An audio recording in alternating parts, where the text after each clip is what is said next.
Ron Barreta? Ano ito? O day mo pa aram?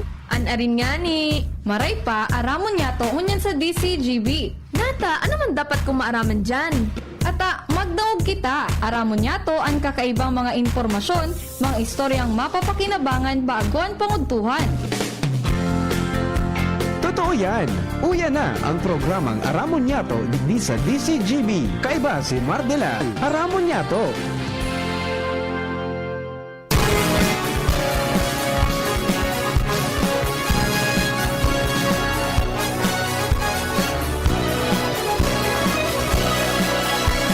Kabayan, dapat mong malaman na kailangan mong maintindihan ang usapan na may kinalaman sa iyong kapaligiran. Gaya ng aming sinabi, makinig ka dito sa inyong bahay, makijaming dito sa programa Mardela ating kasama. Pakinggan natin si Mardela, samahan natin si Mardela. Sa balita, issue at sa komentaryo, kay Mardela tayo ay panalo. Pakinggan natin Mga tugang, good morning, good morning. I'm gonna knock on your door, Good morning, Luzon, Visayas, Mindanao. tap on your window too. If you don't come out tonight, Welcome sa programa. just provide Aramon niya ito kunyang pong aldaw na inin Friday. you do. Petsa 11 na. Knock on, Sa bulan mga tugang kan Abril 2025. wake up, Ako pa sa nung lingkod, Mardela dahing iba sa ditsa sa Naberotian. Iribano mo kita hanggang 12 o'clock sa mga dugang pang-istorya. Siyempre, kasarabay dyan ang bulos kan impormasyon. Magaling man sa luwa sa pagigan Mega Force Patrol. Yan po dyan sa mga pag-arriba sa Panginoon sa tuyang Field Commander Chief of Reporters Jimmy Nazalita. Dyan sa 3rd District. can I hold Naman sa 1st District, si Pading Jomar Bien, partner Alarmari sa City Hall. on here? I'm gonna Si Joshua James Bino sa Caraga area.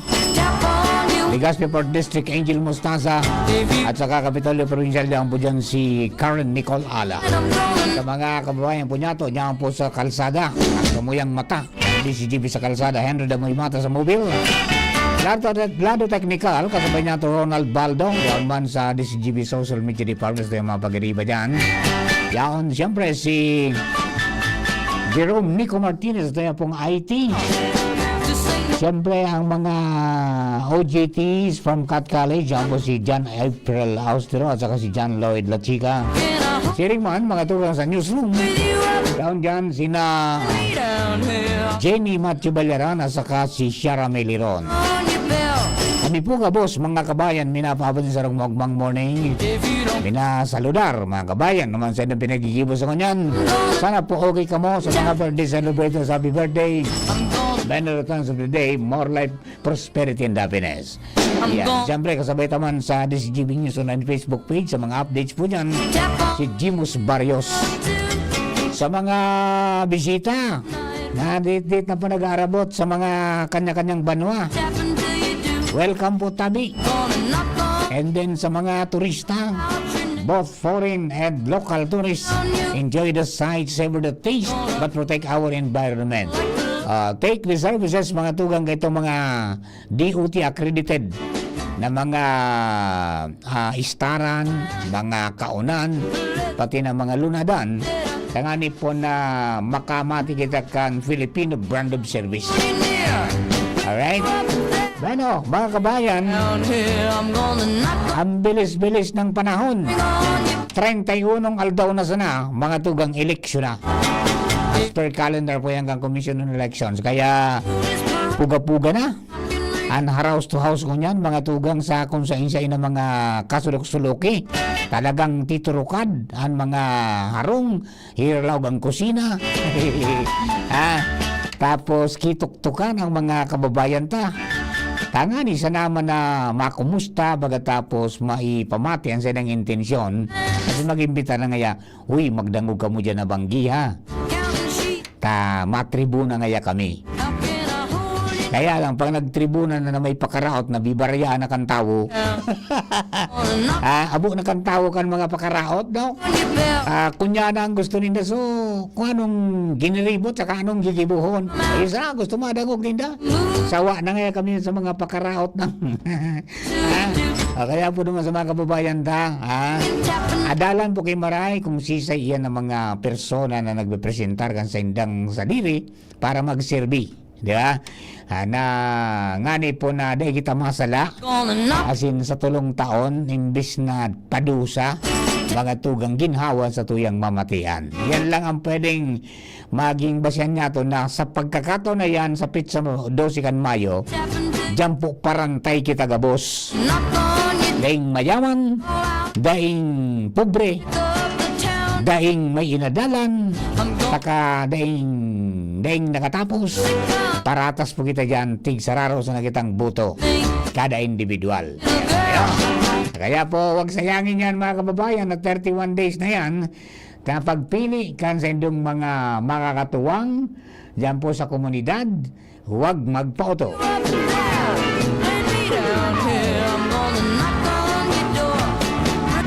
Malapit na ang eleksyon, mangako na naman sila ngayon. Ang kanilang mga proyekto, puro sugod balik sa uno. Kalsada at patubig sa baryo, hanggang ngayon ay di pa nabuo. Walang katapusan ang pangako, magpa-auto na naman din tayo. Alright, so yan mga kababayan, this is a reminder, mga tugang, para po sa mga kababayan natin. Alright, 31 days to go before election day sa May 12. We will be choosing mga tugang 12 senators, pagkatapos sarong party list, and then sa mga district congressmen, kung saan man ka muna kay-star, first, second, and third, saro sa naman. Do not overvote para dahil masayang. Pagkatapos mga tugang gobernador, vice-gobernador, mga board members sa first, second, and third. Pagkatapos mga alkalde kan syudad, asin kan munisipyo, siring man kan mga vice-alkalde. Pagkatapos mga konsehales. Ayan po tabi, adi. Para duman sa mga kababayan ta. O puling, kunya, naglilista na kita. Kunya na sanay, 10 o kaya 30 days na lang. Mababawasan pa. So, kampanya mga tugang because sa petsa 17 next week, which is Monday, Thursday, o Huwebes Santo, tsaka Biyernes Santo, Good Friday, bawal po ang kampanya. Yan. Maris yung ang kampanya ng Sabado Santo, tapos lalo na kung Easter Sunday. May mga magirimik ken magharanap ka mo kibunay. Diba? Ayan. Ito sa mga kababayan tayo po yan ang mga ano yan, pinagkakaabalan mo yan. Pero, ang kanya-kanya po ng mga munisipyo, may mga pigupaluwas na, mga tugang na mga advisory. Most especially itong mga aagihan, mga tugang kan prosesyon ng mga mayor na tinampok. Halimbawa dyan sa Kamalig. O sa Miyerkules, igwaning ano yan, ning prosesyon. Sa Santo Domingo, iuman, dakol na mga devotos and minaderian, may mga naguruli na haling Manila na masarabay sa prosesyon, kaya pigahan na po yan. And as of this early, padagos na po na nagpapalos ng mga advisory ang satuya po ng mga local government units tangani na magiyahan sa mga kababayan na to. So most probably, iyan pong sentro kang Kamalig sa Miyerkules. Baka sarado yan. Parang may nakita na kong advisory yung pinaluwas kang Kamalig local government unit. And ang Aragikan, duman na po sa kunyan sa bypass road. Alright. Okay. Duman po sa mga kababayan niya to, mga motorista. Abang-abangan tayo ni mga tugang na mangyayari sa Martes. Daradakula ini.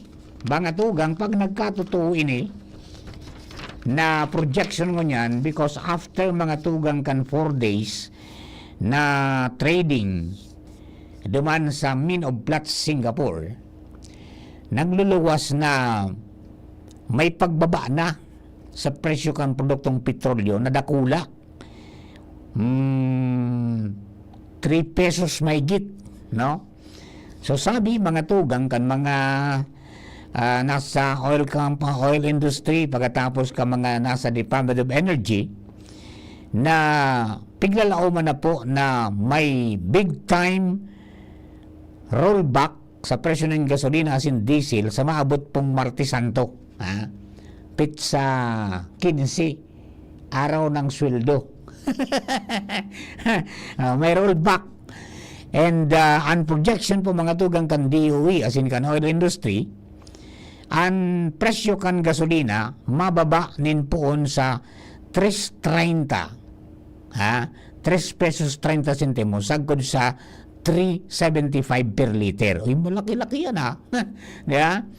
3.30 hanggang 3.75. Ang diesel on the other hand, mga tugang, expected na mababa ang presyo nin poon 2.90 sagkod 3.40 pesos kada litro. Yan. 2.90 to 3.40 per liter. Iyo po yan ang dahilan, mga tugang, duman sa apat na aldaw na trading sa Minob Platts Singapore, pero may sarap pang trading, kaya unformal announcement yan kung ano talaga sa maabot pong Lunes Santo, sa Lunes, Pizza 14. Diyan po i-anunsyo kan mga oil company sa oras maro kayo ni udto, pipaskil nito yan kumpira talaga, mga tugang, ang magiging rollback. Basta sabi kan DOE, kung mabawasan man ngayon, bako masyadong dakulaan ibabawas, iyon ay ngayon, hararanin na dyan ang mangyayari. So magiging single digit na lang yan. Kumbaga, bako na ngayang 330 to 375. Saro na sana po yan kung 375 o 330 or 350. Tingnan po natin sa Monday yan. No? Good news yan para duman sa mga mabiyarahe. Na mauruli, pasiriring mga tugang sa satuya na mga probinsya para makaibanan ang satuyang mga mahal sa buhay, ang mga classmates, ang mga kaparientes, mga kaamistades, dahil po digdi mga tugang sa Holy Week. Di may halabang bakasyon, kaya mauruli sinda, mga tugang, to spend their, Holy Week, digdi po sa satuya po sa Bicol. Kaya ang Department of Tourism padagos man ang preparasyon po ninda dyan.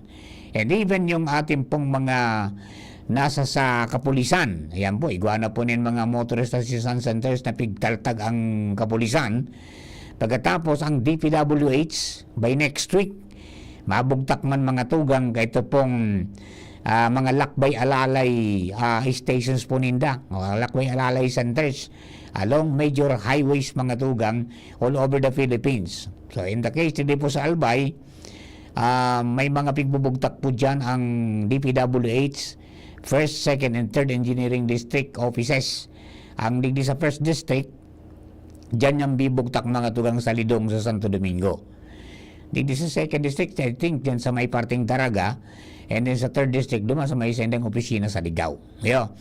And then, makakatuwang ninda dyan, mga tugang, yung mga radio groups, most especially ang daing kasawa-asawa ng mga volunteers, mga tugang kan Kabalikat Civicom, Team 1001. Ayan.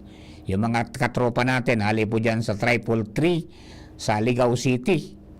Yung 349, mga tugang sa Ginubatan. Yung 155, Zion chapter kan Legazpi City. Pagkatapos Santo Domingo, 430 sa Romanggi Base chapter. Yaon man ang nito kay KB 129. Tapos malilipot KB 993. And then yung Tabaco, Kabalikat 882. At saka yung Malinaw, Kabalikat 137. O yan po tabi ang mga makakaugnay ito dyan mga tugang.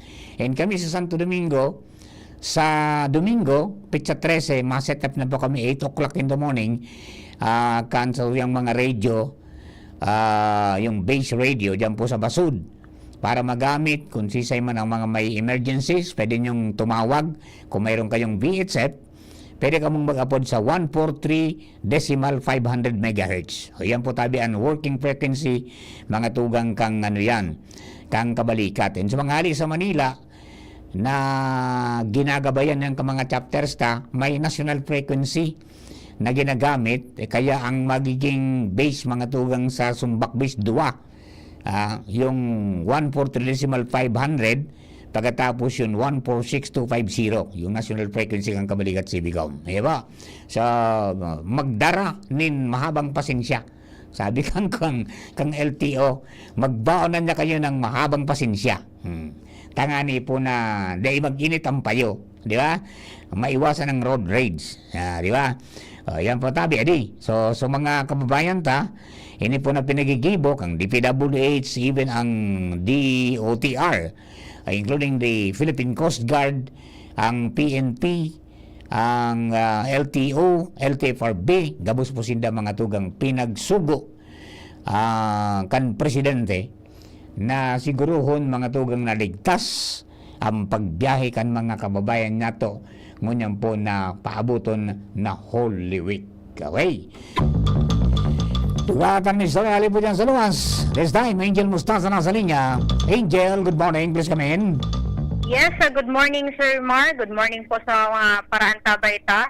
Ipinangapudan man ni Police Regional Office Number 5, Regional Director, Police Brigadier General Andre Perez Tizon, sa mga biyaheros na simana na magbalo nin halaupig na pasensya para maibitaran ang mga road rages sa palibot.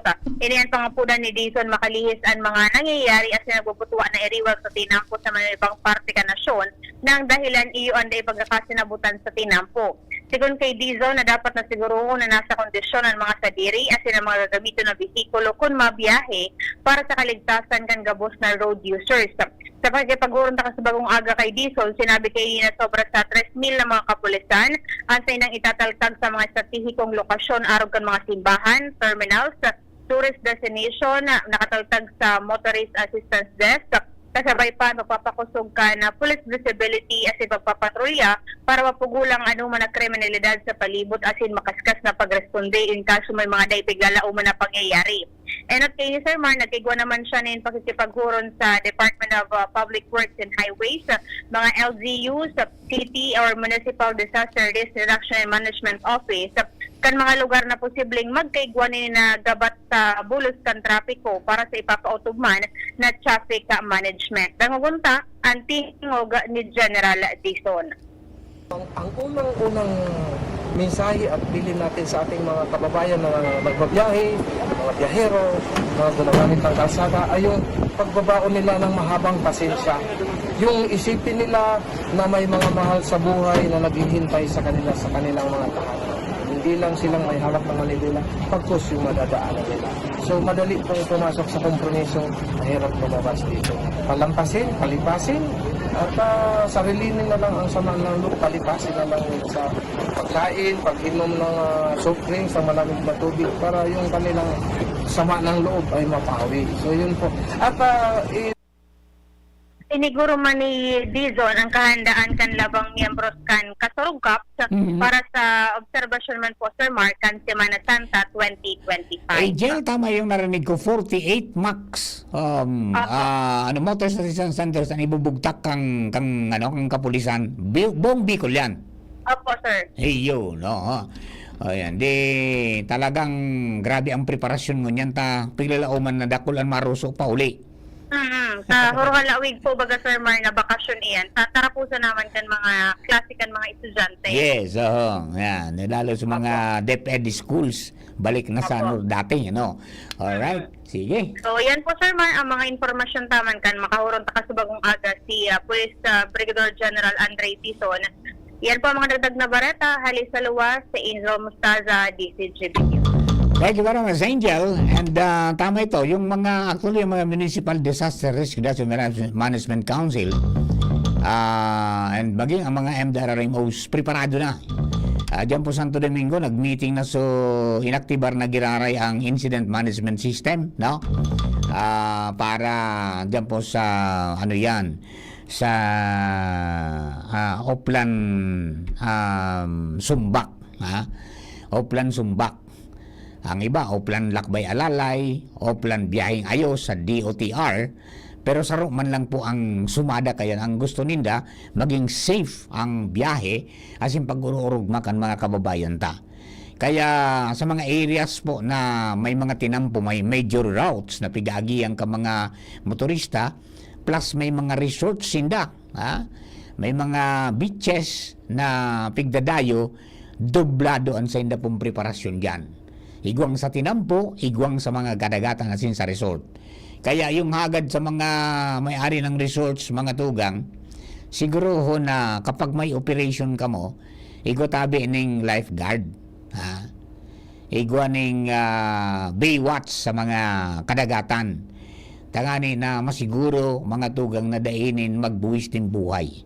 Ta kami experience kami sa Kabalikat Civicum, mga tugang sa bago pa nagputi ang buho ko. Arog na kayan mga tugang na pag-arog kanina, lalo kung Easter Sunday na, nako, ha? Kung bakong blentong blektad sa tinampo dahil na nakatuma, sabi kan sa tuya ng mga pagiriba sa indang language, naka 5-6. Ha? Naka 5-6 ngaya. Ayan po yung 10 codes yan eh. Nakainom ning arak, ha? Nagdadiskuido. Siyempre, iba man baga ang nagiging impulse kang nakainom. Pag di talaga nagkokontrol yan, ibang klase, para niyang silang Superman. At gusto nindang gibuhon na aeroplano ang sindang mga auto o kaya sindang mga motorsiklo. Di ba? And then, siyempre, so mga ano yan, mga personalized kan MDRRMO together with yung mga kapulisan na sin BFP and BGMP, taigwa naman sindang mga emergency medical service o EMS, yaon po sinda dyan minatabang. Yeah. So mga kaibigan natin, ha, kapag nasa dagat o nasa pool, dapat po ikatabing nagbabantay dahil pag pabayaan na ano yan, nagkakarigos na nakainom, pagkatapos ng mga akibibabarayaan ta, yan po nagkupo ng mga kamunduan. Iba? Alright, so yan, mga kababayan natin, nastuya po ng mga duga ng mga impormasyon. Mantang sa mga kapulisan, padagos naman po na nakahanda yan, lalo na sa mga lugar, mga tugang na may mga darakulang simbahan na pigdadayo talaga, as in pigtutuyo, kan sa tuya pong mga nagbibisita iglesia. So, sindaman ang mga pig-asikaso dyan sa traffic, pagkatapos sa pagmanihar mga tugang kan mga paradahan, tangani day mamaransiwal, madali ang paglaog, madali ang pagluwas, day magkakabuhol-buhol, yaon po dyan mga tugang ang sakripisyo ng mga kapulisan ta. And some of barangay police, yaon po dyan mga tugang sa tuya pong mga tinampo. And kami mga radio group, yaon man sa tinampo, but this time, bako lang pag-radyo, na may nangyaring incident or may nangyari po mga tugang na rimalaso, kundi pati na sa pag-responde. May mga trained na mga emergency responders naman po kita dyan na naka-standby complete with ini pong spine board, with the strap, may medical kit, and then igwanganing mga pang sukol kang blood pressure, yung ispig manometer, para po duman sa mga kababayan nato na iabot ning ano yan, ning halangkaw na presyon kan dugo ta aba ng init ngaya. Kaya mga kasinyols, wag tayong mahantad sa hantad sa direktang sikat ng araw, especially from 10 o'clock mga tugang up to 3 o'clock or 4 o'clock in the afternoon. Talagang malanit po ang init, no? Halangkaw ang temperatura, kaya yung namamatay tang arasa sa lawas, yung heat index na pigapod, kay puan po na i-manage ta na hydrated ang lawas ta, mag-inom kita tubig. bakong tsa, bakong kape. Di ba? And iwasan din mga juices, di ba? Yung natural lang kita, pwedeng buko juice, di ba? O pwedeng tubig lang, mga tugang okay na yan para po maging areglado kita. Hello kay Rochelle Montero Malyari, nakantabay po tabi. And then sa mga nagantabay ta, happy birthday belated kay Bing Buen Bores, mga tugang dyan po sa San Isidro sa Malilipot, Albay. And then sa kapos pong nagatabay kay Jeff Santos and family dyan po sa Queenstown, Australia, good morning. Kay Sir King Reynaldo, good morning. Kay Joel Parameda dyan po sa Bagakay, good morning. Saka kay Chamaming, good morning po tabi.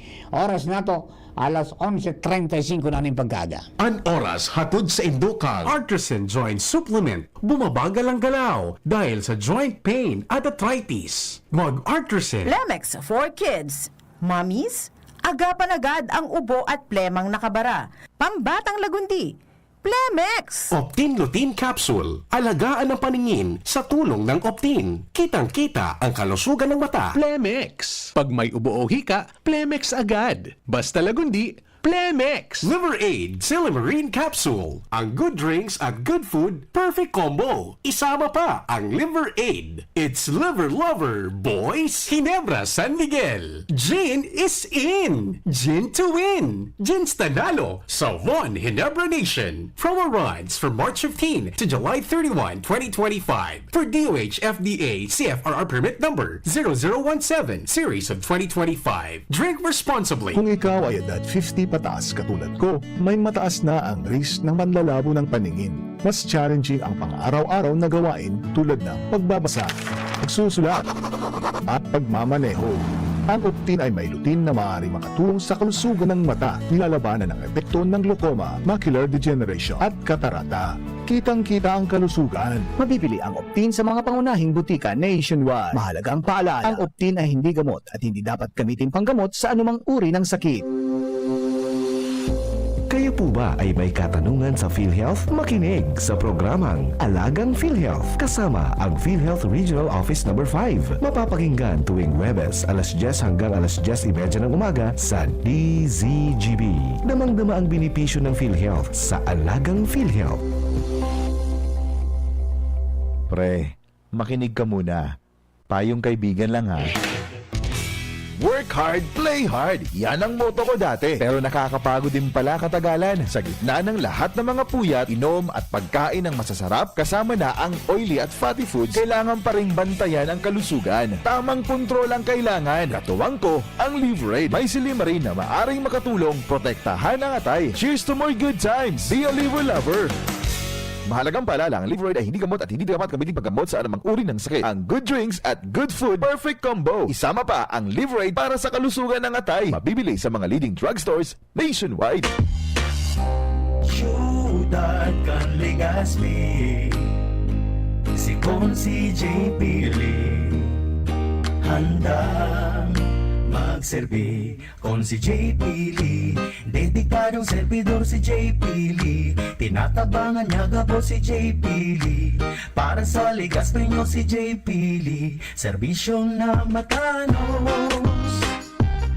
Con si J. Pili, handang magserbi. Con si J. Pili, handang magserbi. Aramon Yato. Aramon Yato sa DCGB. Kaiba si Mardila. Alright, mga dugang, balik po kita sa programa ko niyang pong pagkaaga. Ay, Musta na? Ayos pa ba ang buhay natin? Kaya pa ba? Eh kung hindi, paano na? Ewan mo ba? Bahala. yan, post mo yan, bro. Pray until something happens. Mga dugang direct sa mga istorya, ayan po, adi. Sa mga kababayan, nakaagi pong mga programa ta, nabanggit na, during the time na nagbisita si former Senator Kiko Pangilinan duman sa Sorsogon, nagkagawa ng press con. And nabanggit mga tugang ni Senate President Jesus Escudero na sigurado nga yung postpone ng eleksyon sa barangay. Yan. Kaya, Ito sa parte kan Senado because sa Senado, may naipasar po sinda mga tugang na ano yan, amendment dyan sa election sa barangay, SK at saka barangay officials. Sa Senado, 4 years ang term. I-fix ngayon sa 4 years ang term. Di ba? Kaya yung election nila nakabugtak na 2027. Sa parte kan Kamara de Representantes mga tugang, ang sendang version is i-fix ang term ng 6 years. Diba? And then, dahil mo na ipaglawas ang eleksyon mo niyan po na 2025. Supposed to be December po yan. As per mga tugang directive from the Supreme Court, matapos po na resolve ang bagasukan 2023 na problema. Kaya lang, ang question nabawasan kisarong taon so termino mga tugang kan mga incumbent barangay officials at SK officials ko niyan. De kansaro nato paran ko si si Congressman Jill Bungalon kana ko Bicol Party List who is now running as a regular district congressman diyan po sa First District. Dapat ko kang status mga tugang mano mo diyan sa mano mo dyan sa barangay election, ano na ako tabi kong sa hiling nindo, dagos ang election sa barangay mo niya na 2025 o postpone ang election sa Sabi, ang Malacanang is also in favor, mga tugang, na i-fix ang term, pero ang nadangog ko, na ulinigan ko, ang gusto ng presidente is 6 years man. Yeah.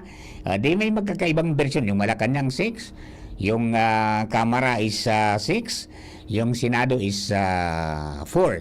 Okay, so now si Jerome, ready na Jerome? Yan, damagunta daw mga tugang ang naging pahayag ni Congressman Jill Bungalon sa halipot natong entrevista. Mga 2 minutes lang ini para po duman sa mga kababayan nato na nag-aabang mano dyan sa updates kan barangay elections. Okay, roll BTR tayo. Well, most likely sa Ilingco, there will be postponement. But the postponement will be enacted by through after the 20th Congress mag-start. Okay ba yung version ng Senado saka Yes, Congress sa term of office? Yung version ng Senado, it talks about the term extension or fixing the term of barangay and SK officials. Sa party may 6 years, sa party kan Senado 4 years. What is certain is the President has the approval to really fix the term of the barangay and SK officials. So sa hiling ko, baka mag-hit halfway, baka gibo na 5 years. I-consider sa proposal kang Senate and i-consider man sa proposal kang House of Representatives. Meet halfway. Meet halfway, so 5 years. 5 years. Yan ang assessment ko. Makahabol yan mo niya na 19 Congress? Hindi kaya. Hindi na. So sa may epekto yun, sir. So pagkatapos ng eleksyon, may epekto yun sa panganap pinulayan mo niya. Yeah, tama. But we also have to consider the Supreme Court decision na kung saan declare nila ang unconstitutional sa postponement na ipinasar kang Kongreso. Sabi nila, warang ground to postpone the barangay and SK elections. That's why it was declared unconstitutional and nag-push through sa barangay and SK elections. But kung titignan natin ang desisyon ng Korte Suprema and if we will follow the local government code that after 3 years we'll be having an election, short sa mga incumbent ko niyan, kipirang bulan. Then hindi mo kung ma-meet sa 3-year na to consider as one term. So, ito so medyo may gap naman. So, most likely, in order to address this, kasi unfair man sa kanila, they will be considered to have occupied for one term, pero they manatapos sa 3 years, which is under the local government code. So, most likely, there will be postponement first, and then probably to follow yung term extension, fixing the term of the barangay and SK officials. Mga tugang ang questionin daw, ansimbag. Ha? Ayan, dialatunta na lang ang formal kasi after election, mabaralik po ang mabaralik ang mga miyembro kan 19 Congress sa sesyon, di ba? And then I mean, yung bago ng composition, 20, no? 20th Congress da. So, yan po ang mga kunyan, mga hirahayom pa. Most probably, pag baralik nindang kunyan, mga tungang bago mag-end ng term sa June 30, after the election, mabaralik sinda, may 2 weeks pang pagtiripon, no? Session, yan na resolvira ninda yung postponement. There has to be a law, di ba? Na i-postpone ng election kang barangay. Otherwise, pag wala na naipasar, madiretso po ang election sa barangay sa maabot po na ano yan, na Disyembre 2025. Pero yun, ang nakikita, nahihiling, mga tugang, even the Senate President, Jesus Cordero, nagpahayag na day malalaos ang eleksyonan sa 2025 dahil nga ni sa mga nangyari ng paghiro kang Kamara pagkatapos kang ano yan, kang Senado. And even yung Malacanang is also amenable to fix the term, mga tugang of barangay officials and SK. Kaya halat-halaton na po kung ano ang mga mangyayari pa sa mga masunod. Iyo po yan ngunyan ang sabi nga ni Kampig babarandayan. To some, mga tugang, wala man yung problema kung matuloy ang eleksyon o hindi, okay lang nga yan. Pero sa iba, yan po, nag-harapot pa. Ano nga talaga, kuya? Diba? At ano yan? Yan man ang saro man na pigbabarantay ang bagay na mga eleksyon na yan sa barangay. Nagkakabaranga man. Okay. Duman sa mga kababayan ta, painit ng painit ang kinaban. Adi, painit ang kinaban. Kaya tamang-tama ngunyang baga mga tugang na Abril, yun yung pigapo dito na Earth Month, no? And din sa Earth Month, mga tugang, kasabay man ang pag-celebrar kan International Mother Earth Day 2025 na ang tema is Our Power, Our Planet. Yan. It reminds us mga tugang na uy magluhay-luhay kita.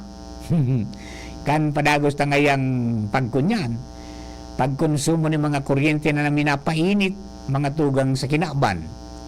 Let us ngaya unite and ano yan, mag-shift kita from traditional power or energy to ining pigabo na itong renewable energy.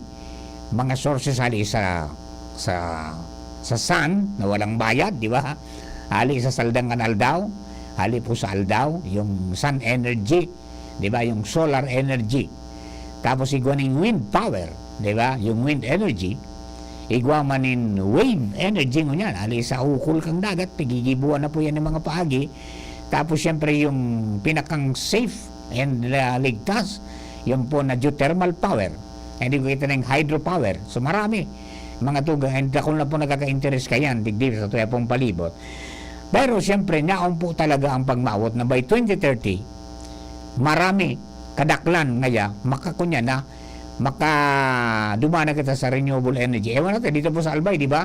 Mayroon na ano yan, bago naglusad mga tugang, bago masuspender si GovGrex, iguana po nin mga pagtiripon matapos na ideklarar mga tugang na nasa climate emergency ang Albay, di ba?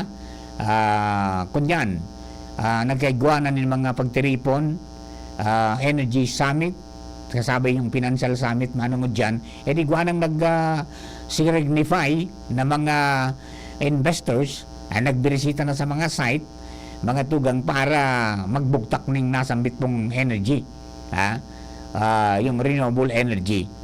So, piguro na dyan mo yan yung paano maging sustainable ngayang storya pong kinaban sa pagikan day paggamit kan mga bagay na nakapagpainit pa sa tuya.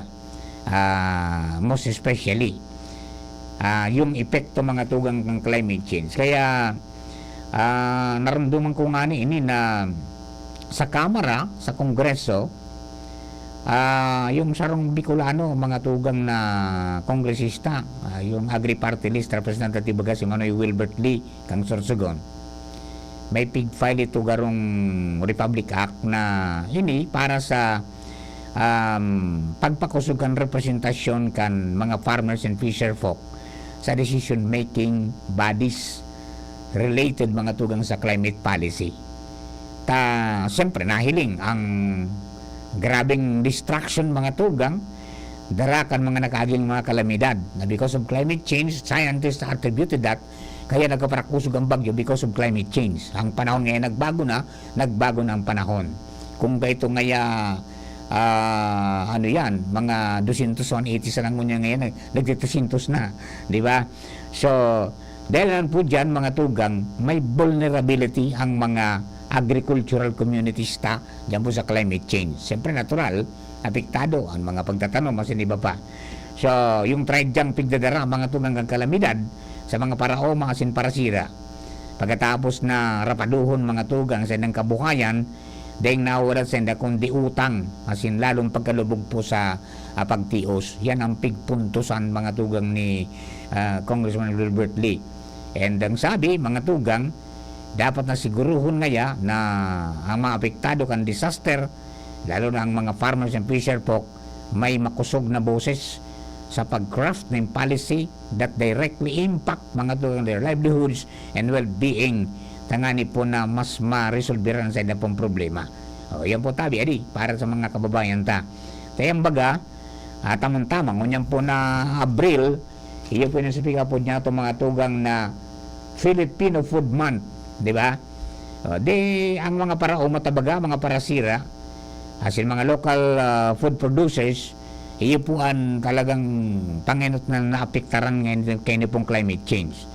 Ano man na policy, manungod po digdi, kay puhan ng maadalang kimaray, maugid, asin dapat madangugan sila mga boses dahil nakasalalay dyan ang sinang kabuhayan, ang income, asin po ang kinabukasan o ang futuro. So, sabi nga di kayan, mga tugang, sa madaling sabi, giving them a literal seat at the table will shift how our climate policies are shaped. Ayan po tabi adi para doon sa mga kababayan ta. Alright? O yan ang mga dugan ang mga impormasyon para po sa mga kabarangay ta. Okay. De, Papa Mar, totoo ba na may taga rapo-rapo na nominee ang Ako Bicol? Ano? Ikaw ba kaya na karoon na interview ni partner alin ni kan Sabado? Di ba? Yung Ako Bicol 131 pinamidbid na kan Sabado so third nominee si Attorney John Chan, di ba? Di tubong rapo-rapo mga tugang pero naon siya naman nagka-practice sa Manila, di ba? Di yan po matabang siya mga tugang duman sa mga padagos na pagpautob mga tugang kan mga core projects kan Ako Bicol mga tugang sa tuya pong Kabikolan. Dakol yan mga tugang, ma-edukasyon, ma-disaster, ma-environment, maging mga side sa health, asin sa kabuhayan, yaon po yung gabus na. So, kaya iyo po yan mga tugang ang kinumpleto kang Ako Bicol sa indang mga nominees na tulo, di ba? Ang first nominee dyan si Congressman Saldi, panduang nominee si Executive Director kang Ako Bicol na presente pong alkalde kan Ciudad ng Legazpi, Attorney Pido Garbin. Tapos ang pantulo ito po si Attorney Chan. Kung pagturuang tuwangan makakumpleto ng 6% mga tugang, hindi 3 seats po yan, mas dakulang representasyon para po sa mga Bicolano. Okay? Ayan, mga kabarangay natin, nastuyan po ng mga dagdag pang mga impormasyon para sa mga kababayan ta. Iyo po yan. Sabi kang LTO, maglilibot sinda sa mga terminal. Di ba? Na dati man na ginagawa ito talaga. Even kang LTFRB, ginagawa ito ng LTO. Minadiyan mga tugang sa to make sure na yung mental and physical readiness ka mga driver, as in mga konduktor, ay mahiling sa paagikan pigigibo nindang random and surprise na mga drug testing. Yan. Tapos yung pag-iwas mga tugang dahil sa kadakulan ng pasahero, may ikot system. O nangyayari ang ganito, di ba? Na ang driver pataririk sana, fight na naman, kaya may nagkakadrescuido. Although, sabi nga ni, dakol po ng mga tinawaning permit, special permit ang LTFRB, from Manila, applying to different provinces, mga tugang, para maka-augment duman sa mga existido ng mga bus companies. May mga tinugutan na, special na biyahe from April 11 up to April 27. And even digdi man sa tuya, igwama na tinurugutan from Bicol region to Manila. And vice versa. Kaya po tabi. Kasubago, mga tugang na aga, ang sabi, yung mga bus company sa PTEX, pasiring sa Bicol and Pamindanao, fully book na daha. Ang yari, di kung fully book na yan, igwang mga alternative na malulunadan so mga i-fill mga tugan na tinawa ng special permit. Yan. Ang hagad na lang na sana kabisahon nindang maray ang tinampo pa Bicol or Pabisayas o Pamindanao man yung mga special permit. And yan po, magbaon talaga, mag-atab ning paghali kang pagbiyahe nga ni makaabot maning atab. Kung so regular ngaya, pwede may pagka-atraso ni mga hanggang 30 minutos tabi. Yan. Okay, o paano mga kapatid? I think this is all for today. Babalik po ako tomorrow para sa boses kang kapalibutan with Father Momoy Borromeo.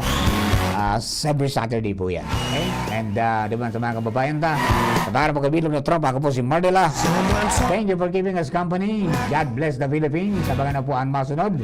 Ang tambalang Sir Bert Nunez at saka Ma'am Gina Ritterly sa baretang alas 12. Masunod na po yan. Thank you and God bless.